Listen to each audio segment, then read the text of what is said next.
C'est un quartz noir. C'est une sorte de quartz, ouais. C'est une quartz de plusieurs C'est couleurs. de la silice. Moi j'appelle ces pierres les pierres crépuscules parce qu'elles ont la couleur du coucher de soleil. Elles ont la couleur du coucher de soleil.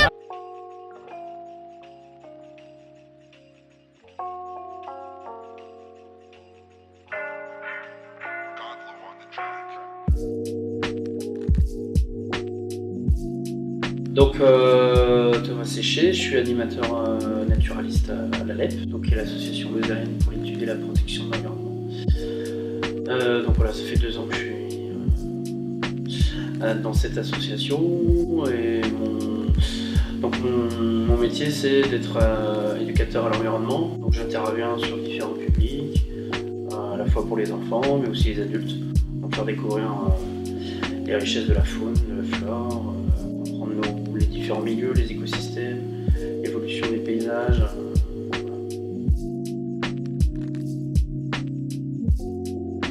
Alors j'ai pas moi personnellement de domaine très spécialisé, si ce n'est on va dire la biologie et la géologie dans son ensemble.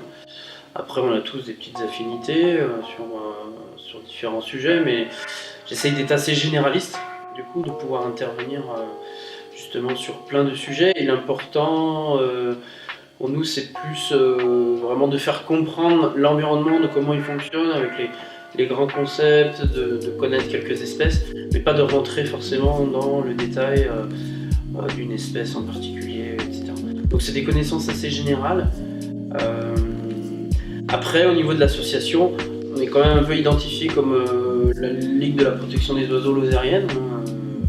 Donc on est quand même pas mal axé faune et les milieux, on va dire, les milieux naturels.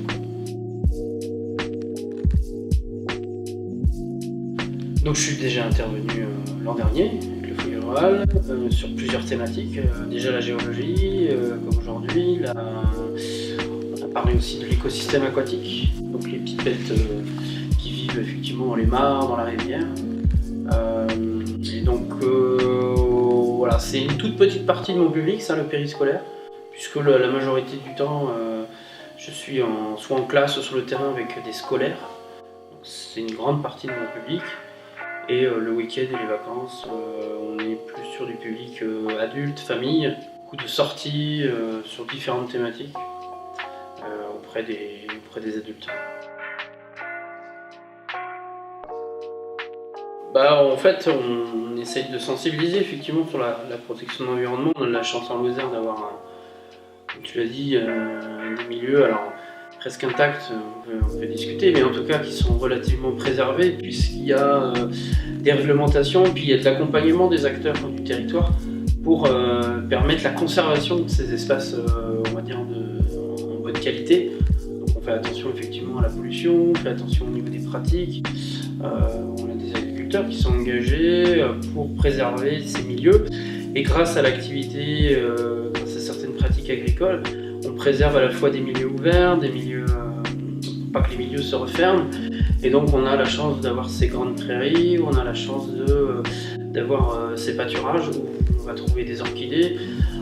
Les zones où on a vu les fossiles, voilà, elles sont aussi préservées puisque les arbres n'arrivent pas à pousser systématiquement dessus. Donc en gardant ces zones ouvertes, on garde une certaine biodiversité, une diversité vraiment de paysages, et ça c'est important effectivement de le transmettre, de le montrer.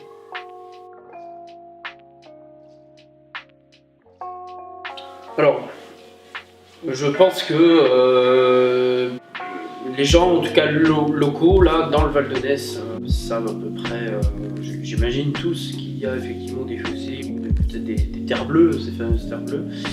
Après, dans le détail, non, en fait, c'est encore très largement méconnu, puisque effectivement, il n'y a pas forcément de sentier d'interprétation ou d'accent qui a été forcément mis là-dessus. On a des panneaux qui informent, qui protègent effectivement les lieux, mais on aura toujours de toute façon de la sensibilisation à faire. Il y en a un peu qui est faite quand même, notamment par le service Natura 2000, donc qui est porté par l'association Terre de Vie en Lozère, donc qui fait de temps en temps des animations grand public pour sensibiliser aux orchidées, aux fossiles. Donc ça c'est quelque chose voilà, qu'on espère continuer à faire dans les années à venir et accentuer. Donc la sensibilisation, c'est il faut continuer à faire. Là, on a les enfants qui vont grandir, qui vont à la fois aussi faire leurs enfants, donc on leur a besoin constamment d'en parler.